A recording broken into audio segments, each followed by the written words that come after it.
Hello students, कैसे हैं आप सभी। आशा है आप सभी स्वस्थ होंगे, अच्छे होंगे। आज हम अगला टेंस सीखेंगे जिसका नाम है फ्यूचर कॉन्टिन्यूअस टेंस। तो सबसे पहले इसकी डेफिनेशन के बारे में बात करते हैं कि आप इसको परिभाषित कैसे करेंगे। तो फ्यूचर वर्ड जो है ये आपको दिखाता है कि कोई भी जो एक्शन है वो फ्यूचर टेंस में होगा, यानी भविष्य में होगा। कॉन्टिन्यूअस यानी कि आप कुछ समय तक एक्सपेक्ट कर रहे हो कि वो काम कुछ समय तक जारी रहेगा, यानी भविष्य में आपका जो एक्शन है, जो काम है, वो कुछ समय के लिए जारी रहेगा। तो ये है इसकी डेफिनेशन, आप इसको डिफाइन कर सकते हो इस प्रकार से। अब हिंदी में पहचान जानते हैं कि इस टेंस को हिंदी में कैसे पहचानते हैं। वाक्य के अंत में रहा होगा, रही होगी, रहे होंगे आदि आता है। तो आपको बेसिकली ये चीजें मिलेगी लास्ट में, रहा होगा, रही होंगी और रहे होंगे। तो इससे आप पहचान जाओगे कि ये फ्यूचर कॉन्टिन्यूअस टेंस है। आइए कुछ उदाहरणों से समझते हैं। पहला उदाहरण है वह खेल रहा होगा। तो आप देख रहे हो इस वाक्य के पीछे क्या आया, रहा होगा। तो इससे हमने पहचान लिया ये फ्यूचर कॉन्टिन्यूअस टेंस है, क्योंकि अभी वो नहीं खेल रहा, खेल रहा होगा। हम फ्यूचर में एक्सपेक्ट कर रहे हैं और कुछ समय तक वो काम जारी रहेगा, जो कि है खेलने का काम। अगला उदाहरण, वह पूजा कर रही होगी। तो इसके पीछे क्या आया, रही होगी। तो फ्यूचर कॉन्टिन्यूअस टेंस को दिखाएगा। वे दौड़ रहे होंगे, इसके पीछे आया रहे होंगे।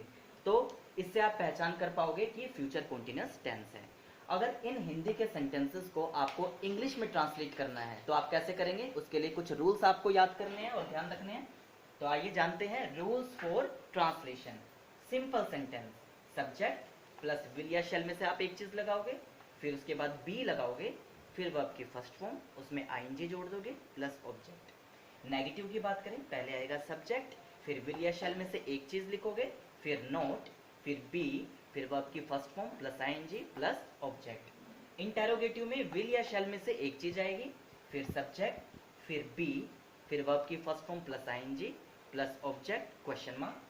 इंटेरोगेटिव नेगेटिव सेंटेंस में विल या शैल में से एक चीज आएगी, फिर आएगा आपका सब्जेक्ट, फिर आप नोट लगा दोगे, फिर उसके बाद बी लगेगा, फिर वर्ब की first form plus ING plus object question mark. तो इस तरह से आप इन रूल्स की बदौलत आप इनको इंग्लिश में ट्रांसलेट कर सकते हैं। चलो आइए पहला उदाहरण मैं आपको ट्रांसलेट करके दिखाता हूं। वह खेल रहा होगा। तो हमारा सब्जेक्ट क्या है इसमें, वह। तो वह की इंग्लिश क्या होती है, ही, क्योंकि खेल रहा होगा लड़का है, पुल्लिंग है, तो वह, तो ही लगाएंगे। अगर लड़की होती तो शी लगाते। तो सिंपल सेंटेंस बनाएंगे ही। अब मैंने आपको विल या शैल का जो यूज है वो पिछले टेंस में बता दिया था कि आपका जो विल है वो ही, शी, इट या कोई भी नाम है उसके साथ लगेगा, और शैल का यूज करोगे आप आई और वी के साथ। ठीक है, तो यहाँ ही के साथ विल लगेगा, ही विल बी प्लेइंग, वह खेल रहा होगा। नेगेटिव, वह नहीं खेल रहा होगा, he will not be playing. क्या वह खेल रहा होगा, will he be playing. Interrogative negative, क्या वह नहीं खेल रहा होगा, will he not be playing. तो आप देख रहे हो इस तरह से हमने इन रूल्स के अकॉर्डिंग इन सेंटेंसेस को इंग्लिश में कन्वर्ट कर लिया।